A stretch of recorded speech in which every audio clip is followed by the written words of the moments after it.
subscribe, like, dan komen. Polisi desa. Polisi Desa.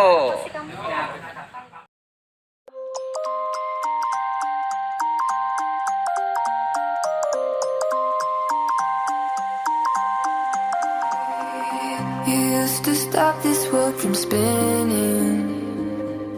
Like Superman, you were the only one to find the strength in all that I was dealing with. This life like kryptonite. And if you keep me close, every minute in this hourglass you hold. Oh, oh, oh, and when I fall too deep, will you be there when I hit to save me? A superhero in your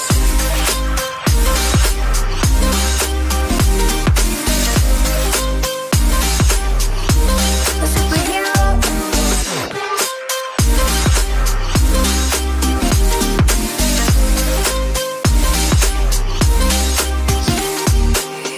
You called my soul when I was falling. You moved the clouds to stop me from hitting the ground. And every goal there was a meaning. For this love ain't kryptonite. And if you keep me close, every minute in this hourglass you hold. Oh, oh, oh, and when I fall too deep, will you be there when I hit to save me? A superhero in your sleep.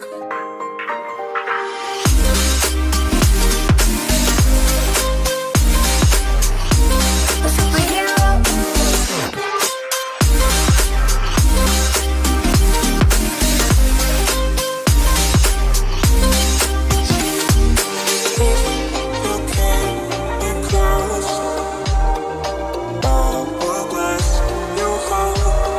Oh, oh, oh, and when I fall too deep, will you be there when I hit to save me?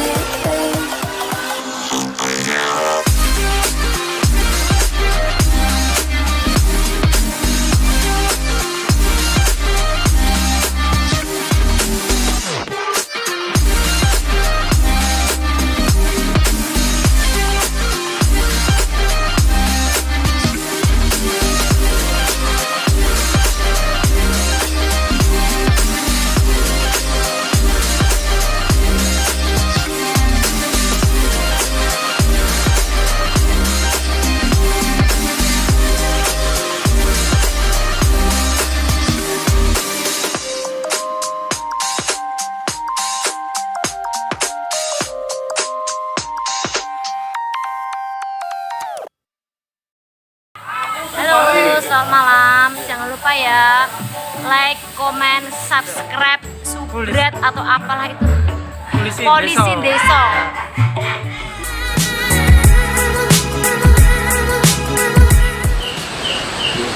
Selanjutnya Mbah Dadek untuk kebudayaan yang diadakan di dusun Ngepet sendiri pas zaman dulu di kebetulan di Gunung Wingko itu apa, Pak? Kalau adat-adat dulunya itu setahu saya, bahkan saya udah tahu juga, itu biasanya kalau ada istilahnya desa kayak gegebluk, banyak orang sakit, terjadi masalah, itu biasanya diadakan baritan, Pak. Baritan, ya. Baritan itu istilah mengadakan sesaji-sesaji. Jadi masyarakat sini dan Tegalharjo, Ngepet dan Tegalharjo, itu ada yang bikin ingkung, ada yang bikin tumpeng, ada yang bikin dawet dan makanan yang lain-lain. Itu dibawa ke perempatan sini, Pak. Perempatan yang utara TPR. Utara TPR, Iya. Gapura, Tegalsari. Nah, itu di situ letaknya. Kalau ke sana ke istilah Gapura, perapatan Tegalharjo, Tegalsari. Kalau sini itu perapatan Ngepet. Perempatan Ngepet. Jadi di tengah-tengah itu semua orang Tegarrejo maupun Tegalsari ngepat semua keluar mengeluarkan istilah mengeluarkan makanan ya. Terus mungkin dari Pak Dukuhnya itu yang bikin ingkung sama nasi gurih ya. Tujuannya minta keselamatan, istilahnya minta maaf sama penghuni Madu Halus yang ada di situ. Kalau dulu istilahnya danyang-danyang ya, intinya kurang lebih sama istilah kalau sekarang Madu Halus yang menguasai di wilayah Gunung Wingko atau Tegalrejo ngepet sama itu ya. Tujuannya satu, minta maaf kalau ada kesalahan. Mungkin kita ngambil air sak cibuan, mungkin kita memutus daun sak sobekan. Itu keyakinan dulu ya. Mbak kaumnya yang mengabulkan itu minta maaf sama itu. Semoga Tuhan Yang Maha Kuasa menjauhkan segala penyakit ya. Insya Allah wilayah ngepet sama Tegalrejo atau Kering Gunung Wingko diberi panjang umur, seger kewarasan, gangsar rezekine, ayem, tentrem, insya Allah nantinya di akhir zaman paringono swarga dunya lan akhirate gitu Pak. Tujuannya seperti itu. Kemudian dilaksanakan bulan apa Mbak? Ya kalau tidak salah, setahu saya di bulan Suro Pak. Bulan Suro. Ya. Jadi pada saat ini ya bulan Suro ya? Ya, di saat bulan Suro itu namanya baritan. Jadi berdoa bersama bareng-bareng. Terus yang nantinya kalau selesai, yang ingin makan ayam ingkung itu juga lahir batin yang pokoknya sudah dibawa ke situ, siapa yang mau makan boleh. Yang seneng minum dawet, yang seneng makan istilah adrem, pokoknya semua yang sudah disajikan di situ itu nanti bisa dimakan rame-rame ya, sama berdoa rame-rame minta keselamatan begitu. Alhamdulillahnya akhir-akhir ya juga dikasih. Sepertinya biasanya banyak orang sakit, alhamdulillah ya wajar orang sakit. Betul. Begitu. Kita usaha begitu Pak. Kemudian ada hubungannya dengan upacara adat tradisi Lembu Mahesa Suro Mbak? Kalau itu enggak ada. Kalau itu enggak ada. Jadi kalau tidak salah itu pun enggak ada jeleknya juga. Ya. Istilah nama adat tujuannya semua minta keselamatan sama Tuhan Yang Maha Kuasa. Itu sebagai perantara saja. Nah kalau tidak salah ceritanya orang tua dulu itu kan karena ada kerbau yang keluar dari laut naik ke daratan. Akhir-akhir kerbau itu bisa digunakan untuk petani itu. Istilahnya dulu kan luku, garu gitu Pak. Ya. Ternyata ada kemajuan kan, akhirnya ada luku, garu, akhirnya petani juga bisa makmur begitu Pak ya. Jadi sebelum ada alat-alat teknologi modern itu sebelumnya membajak sawah itu pakai kebu ya Mbak, kerbau ya? Ya sebetulnya sebelum ada zaman modern sekarang pakai alat yang untuk ngeluku, yang untuk menggaru itu mesin. Itu aslinya ya itu pakai kerbau. Kebanyakan daerah sini kerbau Pak dulu ya, atau sapi, tapi sapi itu tidak begitu banyak Pak. Yang untuk membantu petani itu kerbau itu yang narik lukunya itu istilahnya gitu Pak, setahu saya Pak itu. Kemudian untuk perwujudan kerbau itu cerita dari warga masyarakat yang dulu itu perwujudannya gimana Pak? Kerbau itu kayak gimana? Maksudnya wujud itu berbentuk kerbau atau bagaimana? Berbentuk kerbau, terus warnanya apa, besarnya seberapa yang dimaksud? Ya kalau kerbau itu setahu saya kurang lebih Pak. Ya. Tapi ada istilah kerbau bule, ada yang punya dulu Pak. Istilah kerbau bule itu hitam tapi ada yang kakinya mungkin putih, yang depan istilah bule gitu Pak. Ya, pelentang lah gitu ya. Terus ada jenis-jenis Pak menurut penamaan Jawa untuk kerbau ada Mungkin dari sungu, dari warna coraknya. Ya, itu saya sendiri kurang jelas. Tapi kisah orang dulu itu istilah kerbau yang bagus, ini tenaganya lebih hebat. Itu ada ciri-cirinya, tapi saya sendiri ya karena belum pernah memelihara kerbau, jadi ya kurang jelas Pak gitu. Mungkin ya ada Pak, ya. Kemudian dulu kabarnya cerita zaman dulu untuk wilayah Samas itu masih hutan-hutan ya Pak? Betul, kalau tidak salah ada cerita Pak. Cerita itu di selatan TPR sepanjang sampai Kaliopak sana mungkin dulu hutan Pak. Ya dulu hutan. Masalahnya kisahnya gini, saya pernah diceritain sama Mbah Pleret. Ceritanya Mbah Nolomerto Gajah itu punya istri. Tapi tidak punya anak. Akhir-akhir Mbah Nolomerto Gajah itu kawin lagi. Ya, habis kawin lagi yang istri muda punya anak. Nah berhubung dia punya anak, punya istri dua, tanamannya selalu dimakani binatang Pak. Namanya dirusak seperti ketek, seperti celeng, istilah babi. Binatang yang di hutan-hutan. Yang di hutan itu merusak tanamannya Mbah Nolomerto Gajah. Nah, habis itu biasanya ketek babi apa itu kalau istilahnya diprok-prok atau digusah sama Mbah Nolomerto Gajah kakung, itu nanti ketek itu masuk hutan lagi. Berarti kan hutan Mbak ya dulu ya, masuk hutan lagi. Tapi kalau ada banteng yang keluar, itu kalau ada banteng yang keluar, akhirnya itu kalau makan tanaman itu kayak ketek, kayak babi itu biar digusah seperti apa, asal bandeng itu tidak masuk ke hutan, tetap semua ikut merusak tanamannya Mbah Nolomerto Gajah itu. Jadi kayak rajanya hutan Pak ya? Ya mungkin betul, mungkin istilah rajanya hutan yaitu banteng itulah Pak, atau kerbau laki-laki yang kuat. Habis itu saking pentingnya Mbah Nolomerto Gajah, orang dulu kan benar-benar sakti Pak ya. Tapi kalau sekarang kan pengetahuan zaman sudah modern ya, sebenarnya telepon batin dari Sumatera aja bisa tahu karena pakai hati. Kalau sekarang udah pakai HP Pak.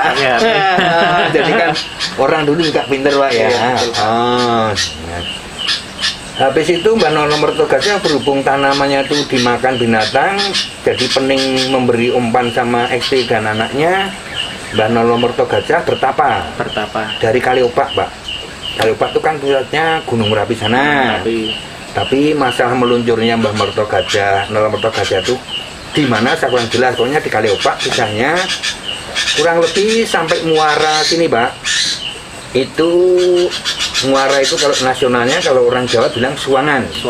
Yang air sungai masuk ke laut itu namanya suangan. Nah, habis itu kurang lebihnya 41 hari Simbah dengar suara.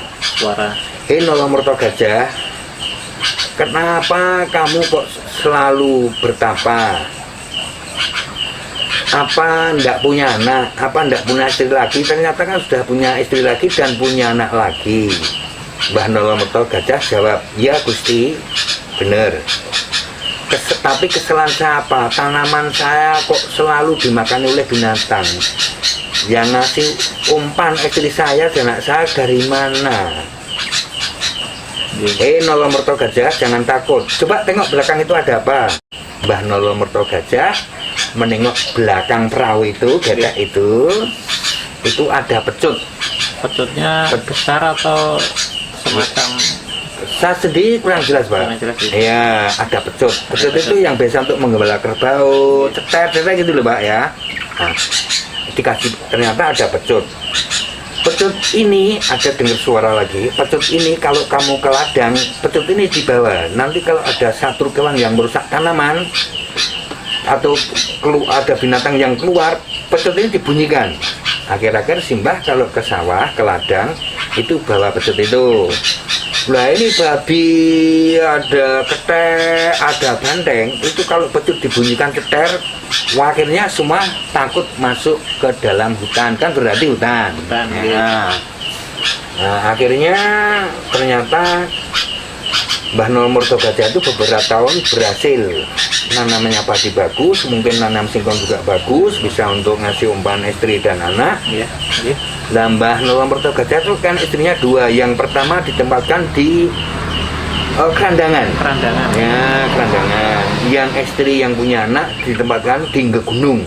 Ya, entah gunung lanang, entah gunung yang mana, saya sendiri kurang jelas, entah gunung kunci. Pokoknya dalam kisah saat diceritain saya simbah-simbah dulu, Mbah Nolo Mertogajah yang kagungan putra, itu kakung putri sama anaknya di Gegunung.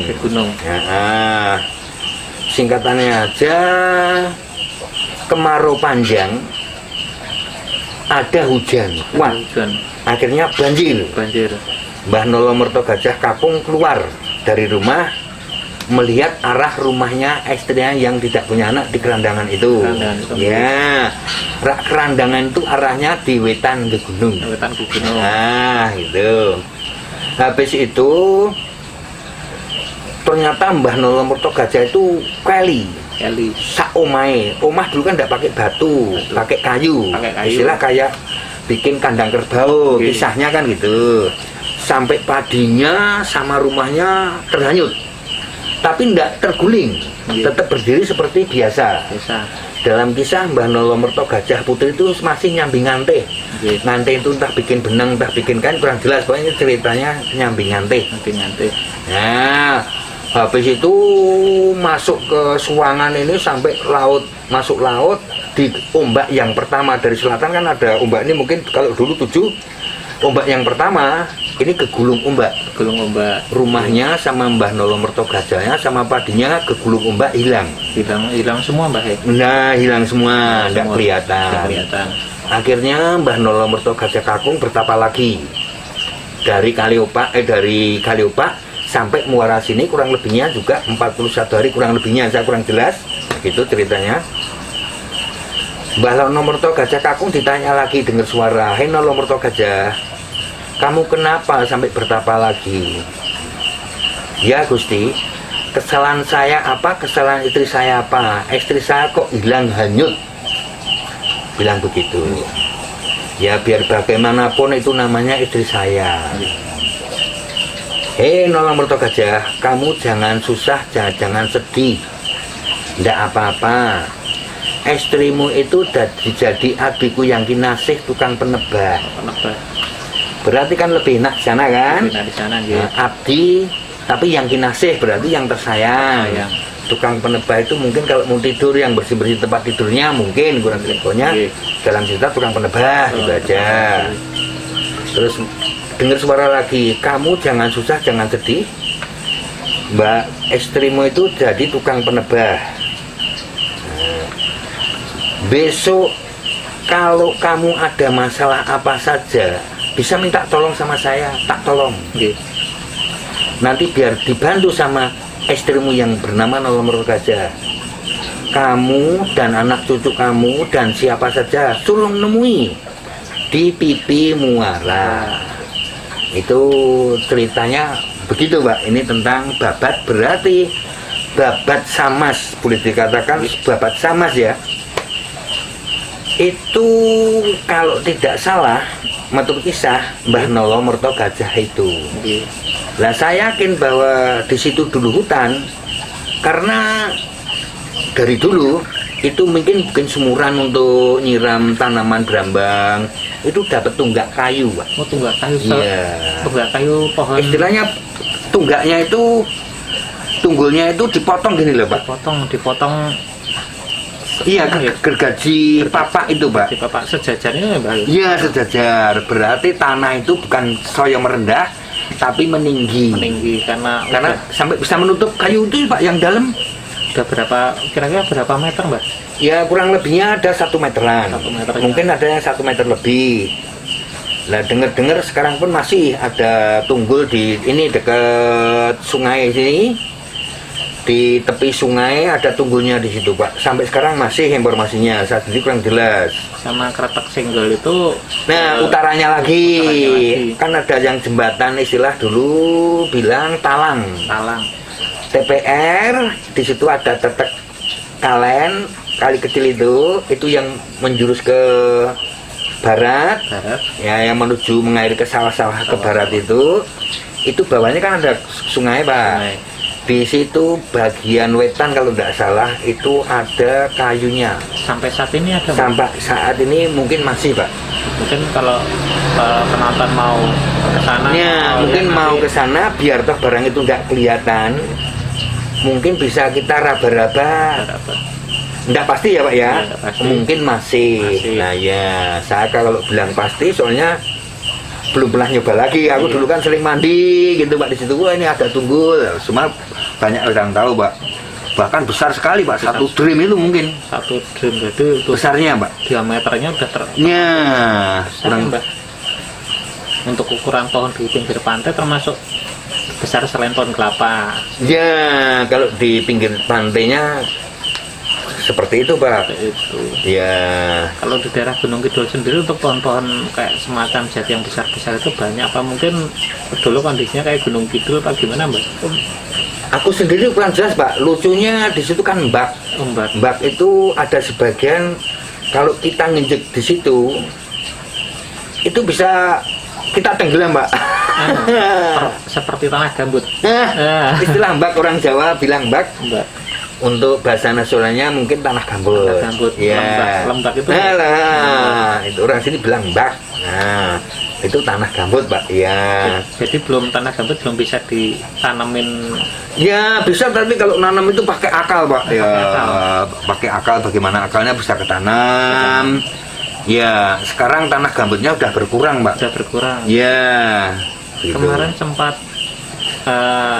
di mana itu di Barat Samas masih ada itu kemarin yang pada buat ngaret itu enggak? Ya, Barat Samas. Barat Samas. Ya. Kalau Barat Samas itu dulu danau Pak. Oh, danau. Nah, orang bilang sini bulak. Nah, itu danau memang luas sekali Pak. Luas dulunya, Pak. sekali. Ya. Akhir ya namanya kemajuan. Danau itu diuruk. Diuruk. Ya, selatan danau, selatan utara danau kan sawah Pak. Sawah. Jadi pasir yang selatan banyak, akhirnya untuk nguruk kan bisa dari datar bisa ditanamin. Terus yang dari utara pasir yang bergumuk itu dirata, dimasukkan ke situ, akhirnya kan bisa ditanamin gitu. Jadi nambah menyempit Pak. Tambah menyempit. Ya. Tapi mbaknya masih Pak. Masalahnya mbaknya masihnya apa? Situ kan banyak rumput Pak. Banyak rumput. Banyak rumput untuk yang melihara binatang-binatang seperti sapi apa itu kan akhir rumput itu dipupuk. Jadi buat makan Sapi ya itu sudah pada dipatok-patok. Ini lokasi saya, nih lokasi saya. Ya itu luas sekali Pak dulu dananya. Danaunya. Ya. Dulu juga ada bermacam-macam hewan Pak sebelum dijadiin untuk makan sapi itu. Masih kolam dulu. Nah dulu istilah ikan Pak. Oh, setelah ikan. Iya, itu di situ ikan banyak sekali Pak. Aku masih ingat kalau cari ikan itu dulu harga ikan sama beras mahal beras Pak. Mahal beras. Ya. Karena di daerah pantai masih mahal beras. Dulu masih mahal beras Pak. Mungkin ikan 1 kilo, 2 kilo tukar beras 1 kilo namanya masa paceklik Pak dulu. Aku masih ingat itu. Oh, dulu masih barter nggak Pak ya? Iya. Tuh. Jadi masih belum menggunakan uang. Nah, belum Pak, belum. Ya. Begitu kalau kita tentang Samas. Tentang sama. Ya, tapi saya sendiri kurang jelas. Tapi karena yang cerita sama situ orang yang lebih tua, aku sendiri yakin masalahnya kalau di situ dulu hutan. Ya sekarang ternyata orang bikin lubang, gali lubang berapa meter, tidak semuanya lokasi loh Pak ya. Tidak semua lokasi. Dapat, ini ada tunggulnya, Oh, ada. gitu. Ya kan berarti dulu juga hutan loh Pak. Betul Pak. Kemudian yang berkaitan dengan Samas itu untuk awal bukanya Samas itu kan dulu sempat ramai ya Pak ya, untuk pusat perekonomian apa gimana ya? Ya dulu dalam kisah zaman sebelum Belanda itu untuk pegaraman Pak. Pegaraman. Ya. Tapi berhubung cerita untuk latihan atau bagaimana, masalah pegaraman itu orang-orang pada ke desa. Akhirnya kan gitu. Iya. Jadi aslinya ya asli Samas itu yang paling banyak di daerah Tegalrejo ini dari babatnya. Babatnya. Ya, maka kalau orang Tegalrejo itu kalau meninggal kebanyakan nguburnya Tegalrejo, Tegalsari itu kebanyakan nguburnya di Samas. Samas untuk makamnya sendiri Pak? Ya, makamnya sendiri ini Pak. Makam Samas itu jembatan itu ke barat Pak. Ke barat? Ya, ada selatan jalan, ada makamnya, utara jalan ada makamnya. Ada makamnya. Ya. Iya. Tuh. Kemudian untuk perkembangannya sampai saat ini untuk penggaraman itu, untuk kabarnya itu ditutup apa udah nggak dilanjutin lagi Pak ya? Ceritanya kalau tidak salah pegaraman itu berhenti karena dihitung-hitung tidak sesuai. Sesudah mungkin garam-garam yang dari Semarang, dari Rembang atau dari laut-laut yang bisa bikin garam berdasarkan matahari, itu kan murah sekali Pak. Jadi tidak memerlukan teknik yang seperti di Samas itu Pak ya? Nah kalau sini kan tenaganya dulu juga lumayan bagi penganggur kan, berhubung garam itu sudah beredar. Kalau dari sana mungkin hanya kena matahari kering akhirnya jadi garam. Kalau sini musim panas itu air laut disebar ke pantai yang istilah pasir itu bikin rata, habis bikin rata disiram pakai air laut. Nah, ngambil berapa meter disiram pakai air laut, akhirnya kena matahari, yang air itu kan meresap ke bawah. Garam kan di atas Pak. Di atas. Jadi sama pasirnya itu kayak intip itu gimana ya Pak ya? Bisa dikelotok-kelotok gitu Pak. Kayak nasi itu Pak ya, keras-keras itu. Nah, itu akhirnya dibawa pulang. Nah, tapi dulunya juga bawa pulangnya ke Samas, nggak begitu jauh kan gitu. Dari tepi sungai, tepi laut, nanti kekhawatiran kena hujan kan hancur lagi Pak. Hancur lagi. Itu dibawa pulang yang kayak intip-intip itu dibawa pulang, dipikul, dibawa ke rumah, terus nanti katanya dijujuh. Dijujuh itu sepertinya dari daun kelapa, ada yang bilang dari daun aren. Jadi pasir itu tidak bisa keluar, tapi air kan bisa netes Pak gitu. Bisa netes. Terus habis itu yang kayak intip tadi dikasih air dikit, nanti kan akhirnya jadi air banyak. Masalahnya yang garam itu jadi air yang kadar garam itu Pak. Kadar garam. Ya akhirnya tetes ini kan mengumpul. Itu dimasak lagi kan akhirnya jadi kering, jadi garam. Termasuknya garam udah mateng untuk lalap, istilah untuk makan nasi aja enggak masalah. Kalau yang sekarang kan garam bukan mateng Pak. Bukan mateng, masih garam mentah. Walaupun dimasak. Ya, termasuknya mentah. Dan sini garamnya lembut sekali. Halus. Ya. Untuk kualitas rasa itu bagus Pak. Bagus ya. Iya. Ya. Kemudian untuk sampai saat ini yang masih meneruskan turun-temurun dalam penggaraman, setahu nggak ada ya Pak. Iya, masalahnya semua kan ngambil untung mana yang lebih untung gitu. Jadi kalau daerah Waru sana yang bikin juga nggak ada, tapi yang pernah bikin kelihatannya masih ada. Oh, masih ada. Ya, kelihatannya masih ada. Ya. Kemudian untuk tempat memasaknya itu pakai apa Pak? Saya sendiri kurang jelas Pak. Ya. Jadi nanti kalau istilah minta yang lebih jelasnya mungkin Bapak minta tolong sama saya saya suruh nganter ke yang sudah pernah bikin, mungkin orangnya sekarang masih kan lebih jelas Pak. Lebih jelas lagi Pak. Ya, itu aku bisa ngantarnya. Ya, itu dulu kalau tidak salah namanya anaknya Mbah Ireng. Mbah Ireng. Ya, kalau tidak salah itu namanya sekarang Yugini. Oh, Yugini. Ya, yang perempuan itu hanya masih. Kalau lakinya informasinya udah meninggal, Mbah Irengnya juga sudah meninggal. Ya, kalau Mbah Ireng itu mungkin umurnya meninggalnya 100-an, Pak. 100-an, okay. Ya, 100-an tahun baru meninggal. Ya. Kemudian kembali ke Gunung Wingko untuk penelitian sampai saat ini masih adakah dari universitas mungkin tim Purbakala yang mungkin mau mencarikan apa namanya Pak, penelitian-penelitian yang selanjutnya? Aku dulu, tapi kurang jelas juga Pak, aku dulu dipanggil sama Pak Duko, mau diajak nanti tanya jawab tentang Gunung Wingko itu. Karena Pak Dukuhnya dengar kalau saya pernah ikut sebagai kuli di Purbakala, kan ya paling enggak dikit-dikit tahu gitu. Akhir-akhir dari dinas ke situ,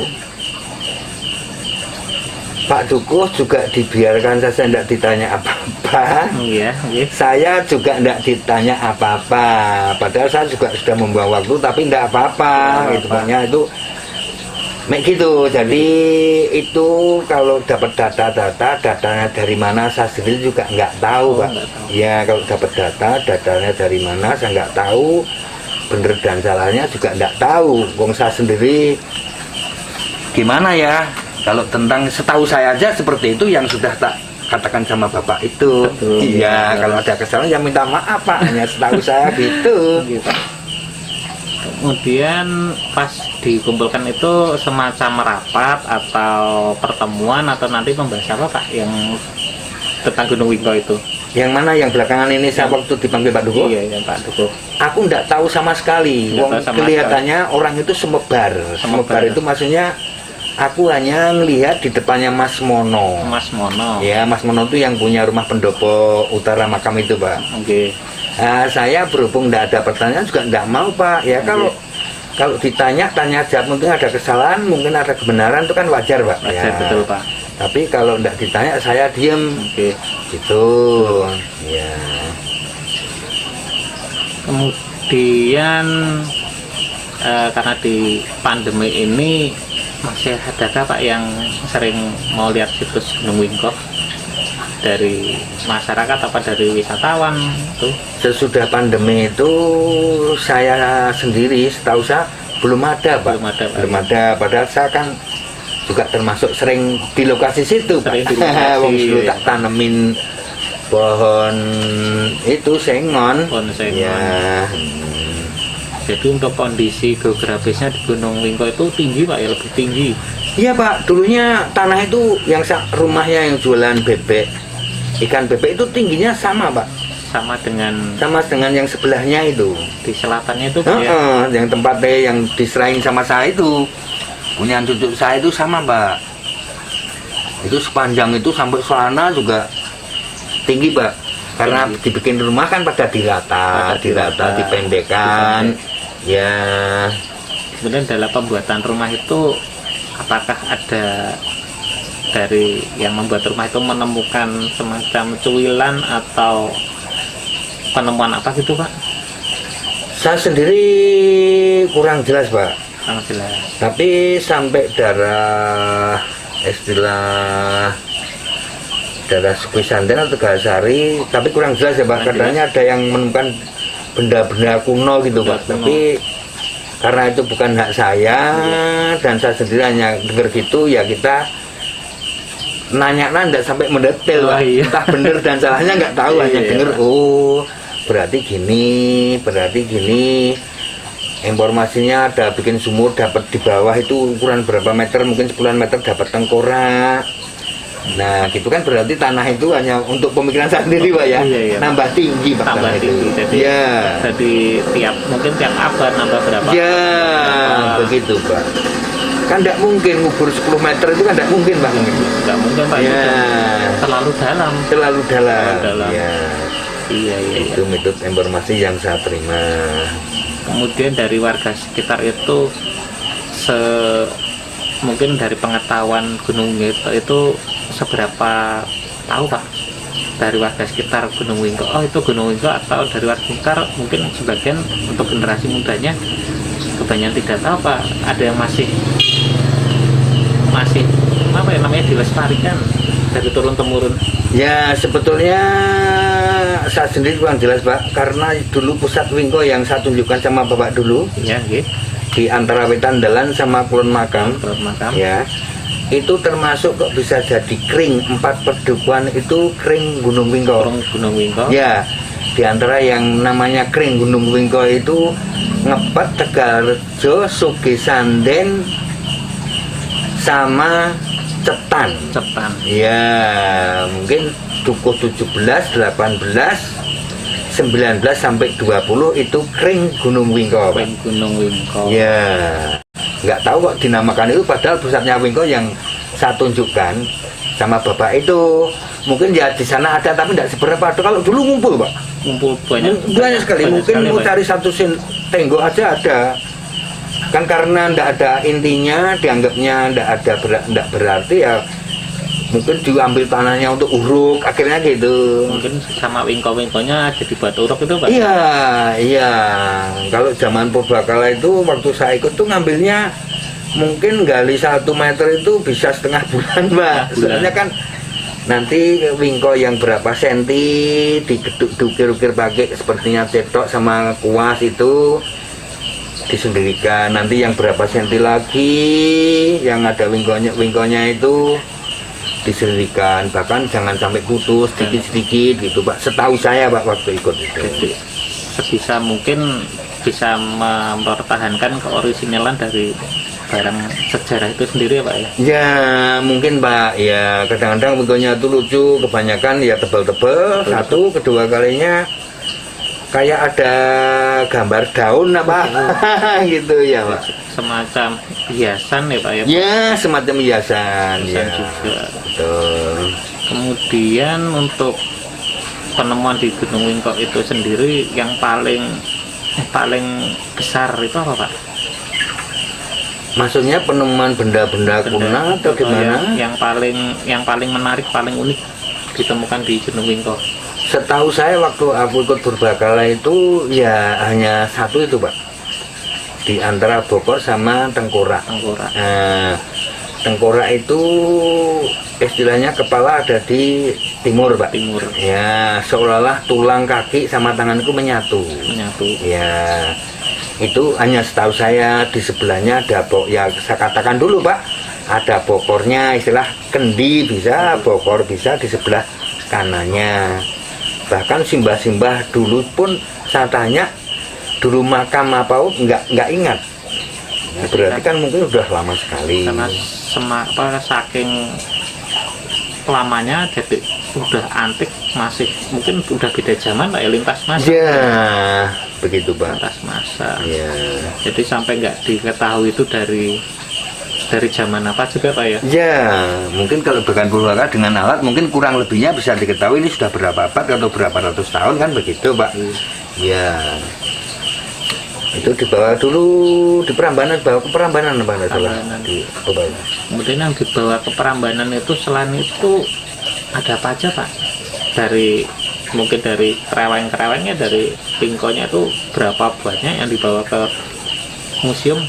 Ya dibawa ke museum itu kelihatannya semuanya Pak. Tapi ukurannya berapa karung dan berapa tenggok kan tidak pelajari Pak. Kalau dulu memang Bapak tanya itu jelas aku paling enggak aku tulis biar jelek-jelek tulisan saya, tapi kan bisa untuk bukti yang sebenarnya. Iya. Jadi nanti kalau sudah dapat berapa itu sama Pak Gun sama Pak Nur itu. Pak Nur. Iya. Biasanya Pak Gunawan apa Pak Nur itu? Pak Gunawan kalau salah itu dosennya. Kemudian yang memberikan ide bahwa di Gunung Wingko itu ada kereweng dari tim purbakala itu kok bisa tahu loh Pak? Kok ada Gunung Wingko terus mengadakan tim purbakala? Mungkin dari cerita masyarakat apa dari memang ada informasi? Ya mungkin dari purbakala kan selalu survei. Ya, mana yang ada kata-kata unik atau yang aneh atau yang kuna-kuna mungkin lah Pak ya.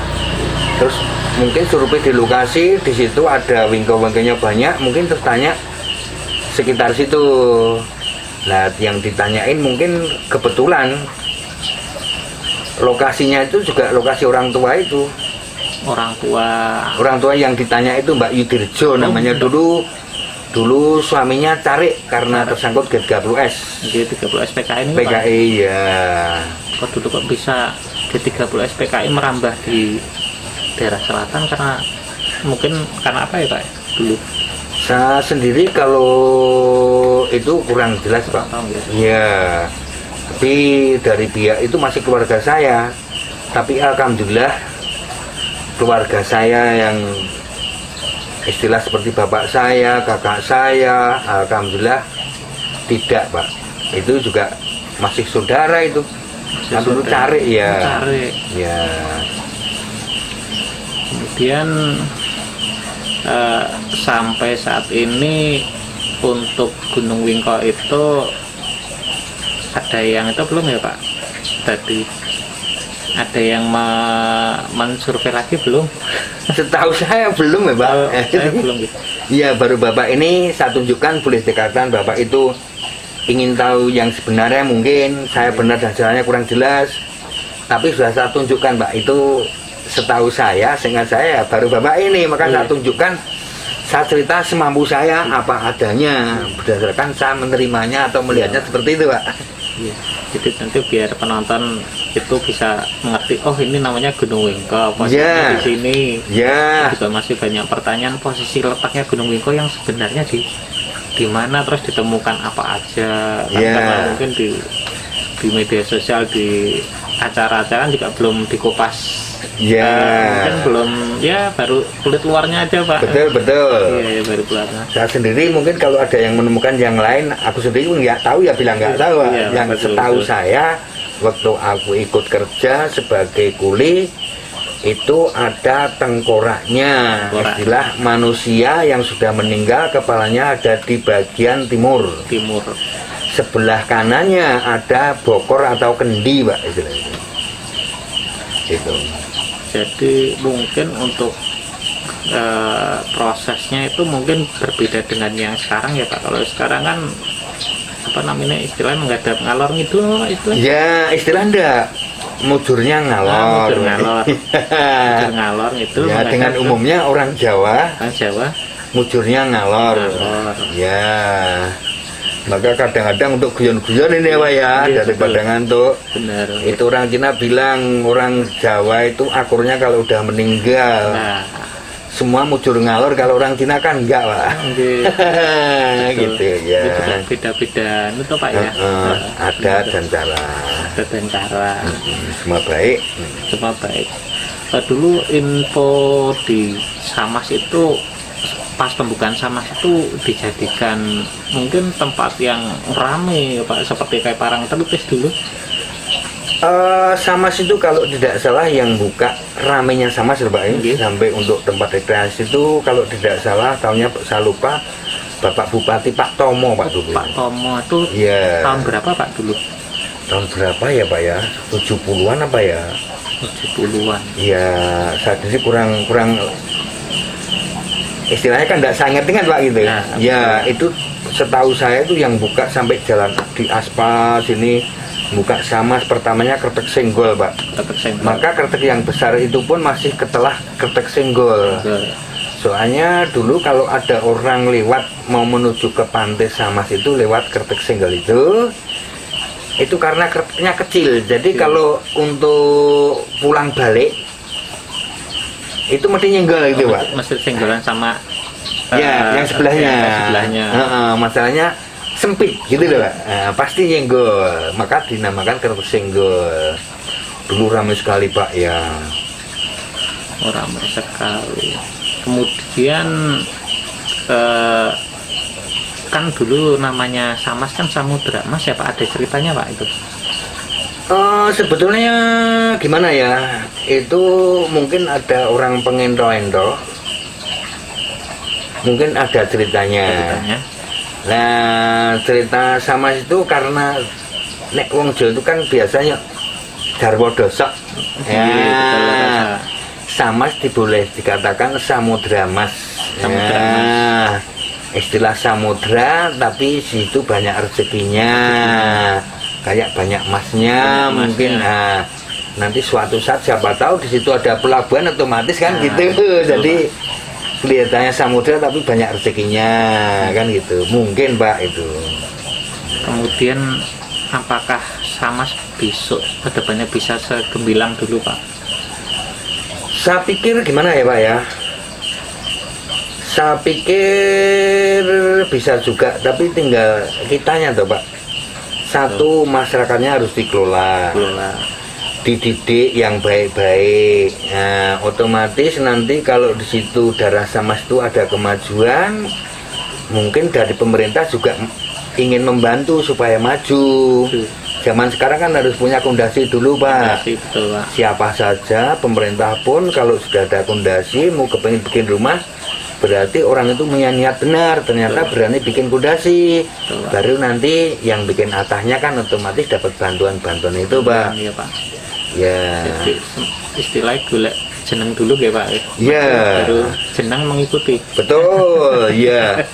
Kalau sama sekarang kan ketinggalan Pak. Ketinggalan. Masalahnya apa? Dulu itu sudah pertama, jadi cara penataan rumah kan kurang bagus Pak itu. Kurang jadi ada penghuni yang memelihara bebek, kerbau di situ kan kurang pas.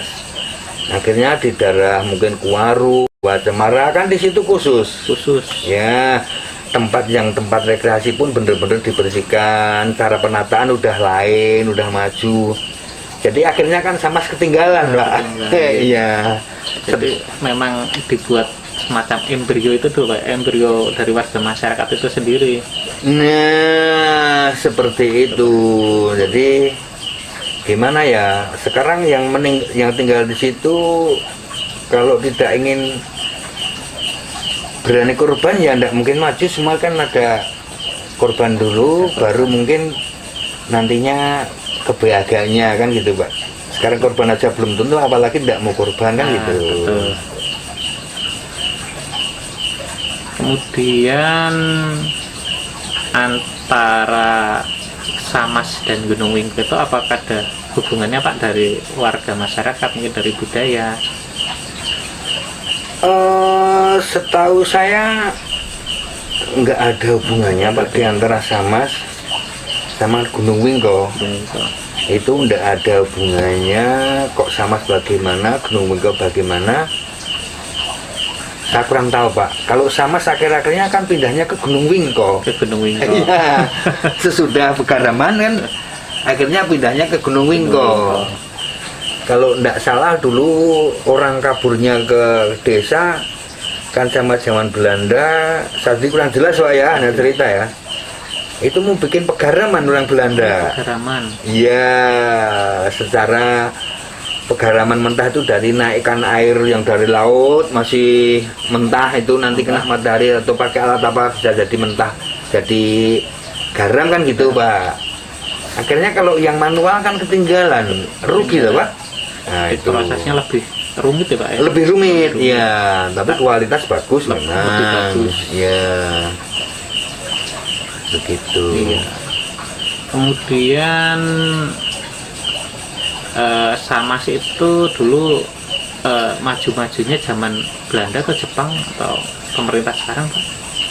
Ya setahu saya kalau Samas itu otomatis maju-majunya ya pemerintah sekarang Pak. Sekarang. Ya.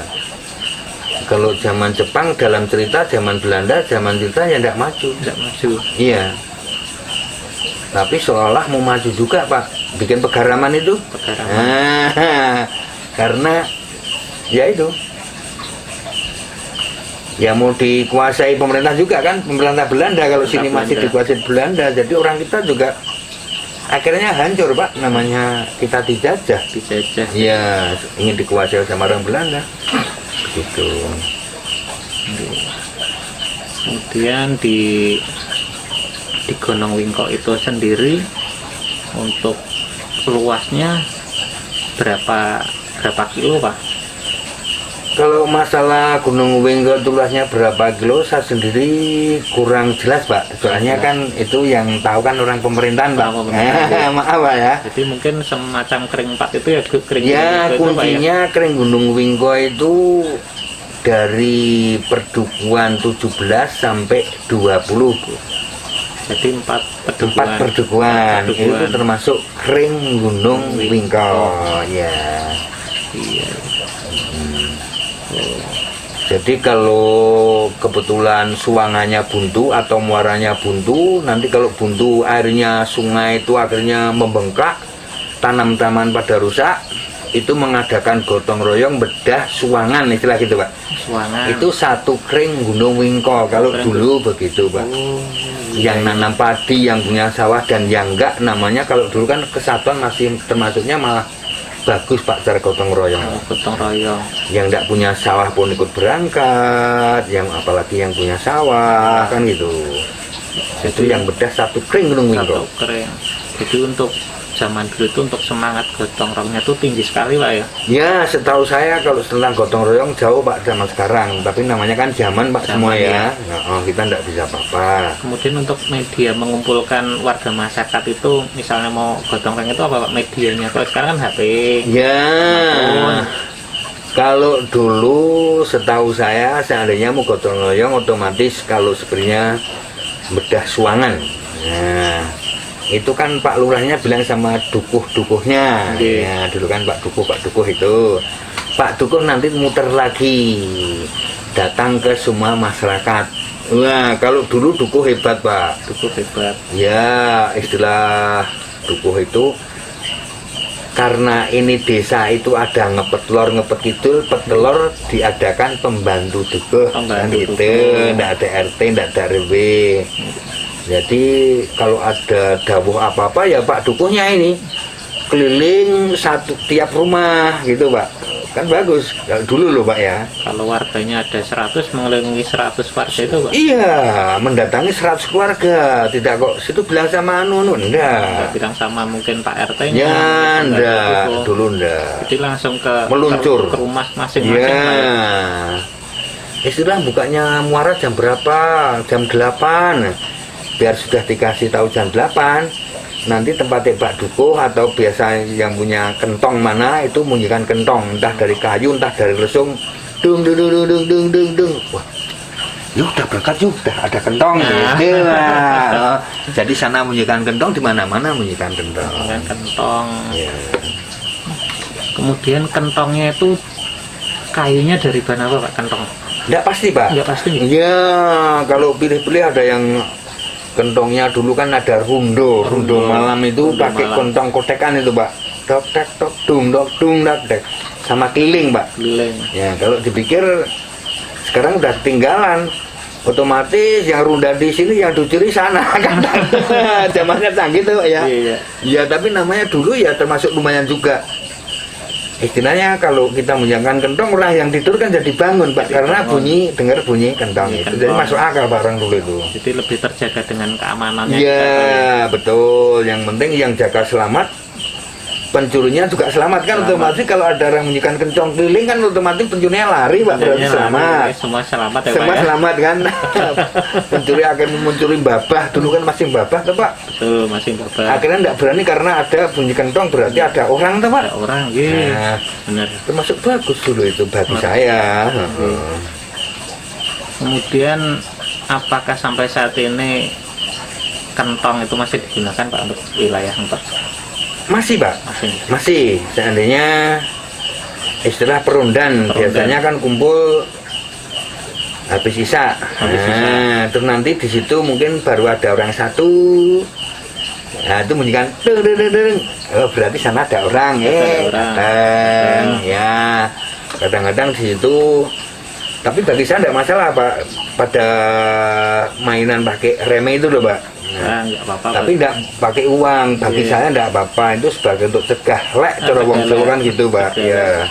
Jadi biar tidak ngantuk, biar hiburan juga Pak ya. Ya. Karena kalau mau pasang TV ya juga misalnya untuk daerah pedesaan belum mungkin belum memadai fasilitas Ya, itu, Pak, ya. ya. Ini dari pemerintah bisa membantu hiburan TV atau gimana? Insya Allah Pak, Insya Allah, supaya orang itu jinak Di- ke tempat cakro, istilah tempat pos cakro, perjagaan pos itu. perjagaan.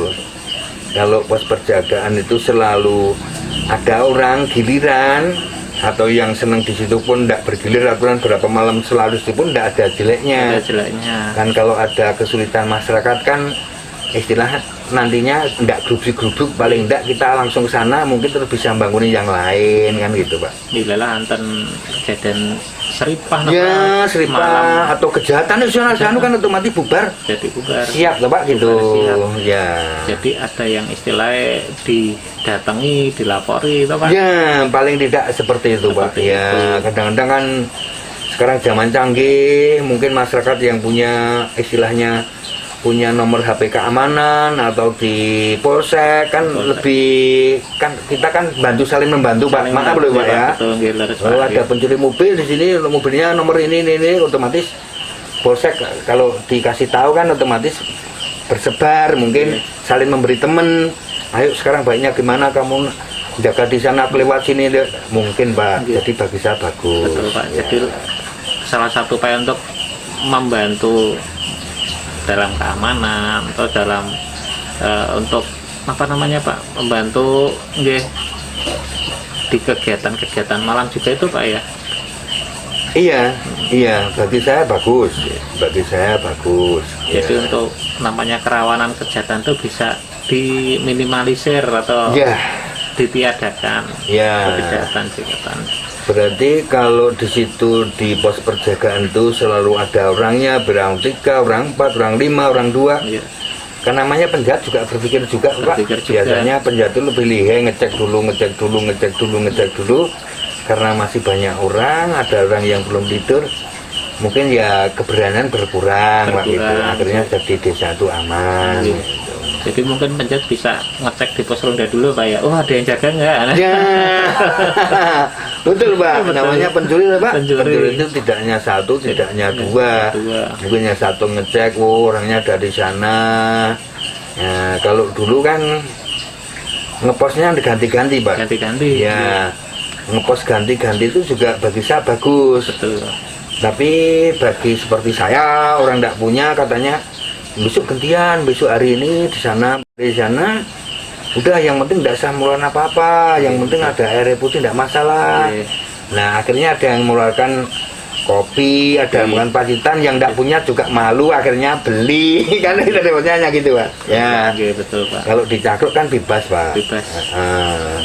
Oke, yang mau bawa bapak apa atau Kesadaran Pak itu, nah itu bagus di sini juga iya betul, Pak. nggih. Nanti udah upi kurang. Ya itu bagus itu. Ya, jadi kan untuk kondisi perekonomian tiap warga kan beda-beda tuh Pak untuk Betul, penghasilannya. kemampuan orang itu tidak sama. Ya, mungkin bisa bawa minum semua, kopi semua mungkin adalah rezeki ini pas kurang. Ya, Mungkin di sini begitu Pak. Kadang ada yang bawa ubi digoreng, Iya. direbus, enggak pasti Pak. Kadang-kadang enggak ada kesadaran Pak itu Pak. jadi saling melengkapi nggak Pak? Saling melengkapi, Saling ya. melengkapi. Kalau gelir-gelir tiap kampung nanti kebetulan orang kampung itu ada yang minus sekali, mau ndak mengadakan pasitan ndak enak, mengadakan bisa cari pinjaman kan akhirnya memperberat Pak itu. Betul, Pak. Ya.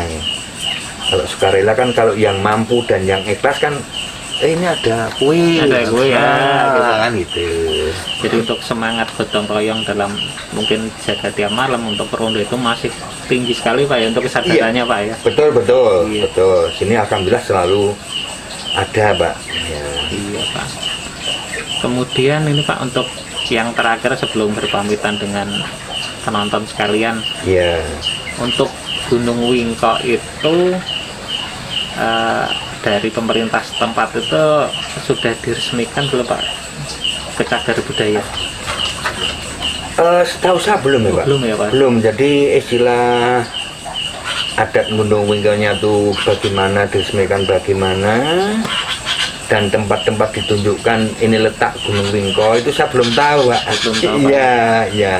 Mungkin jadi harapan dari warga setempat untuk depannya dari yang terkait sendiri bisa membuat itu sebagai situs ya Pak ya, situs yang Iya. benar-benar diakui Pak ya. Heeh. Mungkin dibuat monumen atau dibuat apa, jadi biar orang itu mungkin generasi yang sekarang itu tahu Pak ya. Iya, kelihatannya sepertinya belum diagendakan gitu. Iya, belum menyentuh ke sana Pak ya. Sebenarnya belum, insya Allah. Iya.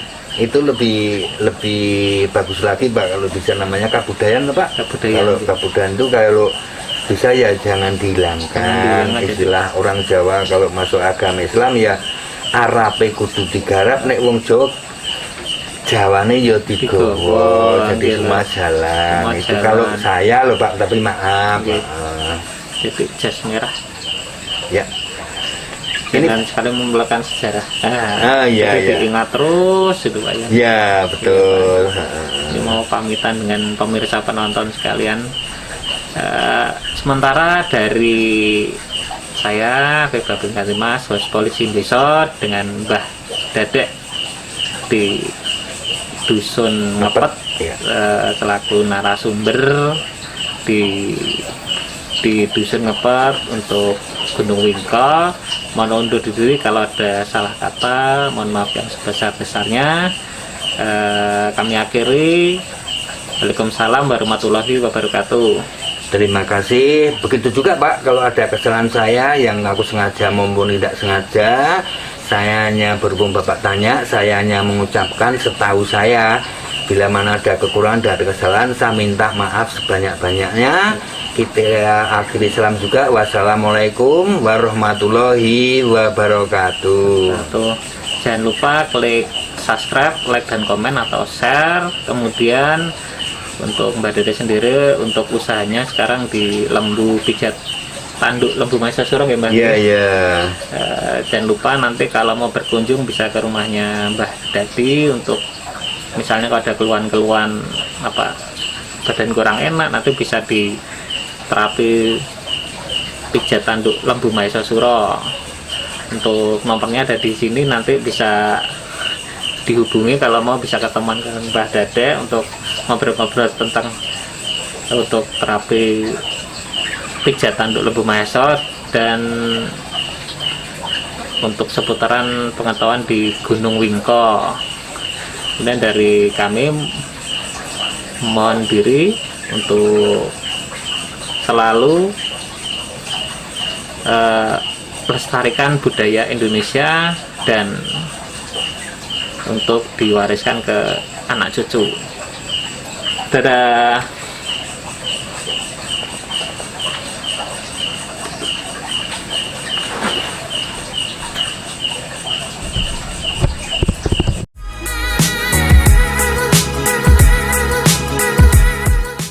Hai guys, jangan lupa buat kalian semua subscribe, like, dan komen Polisi Desa. Polisi Desa. You and me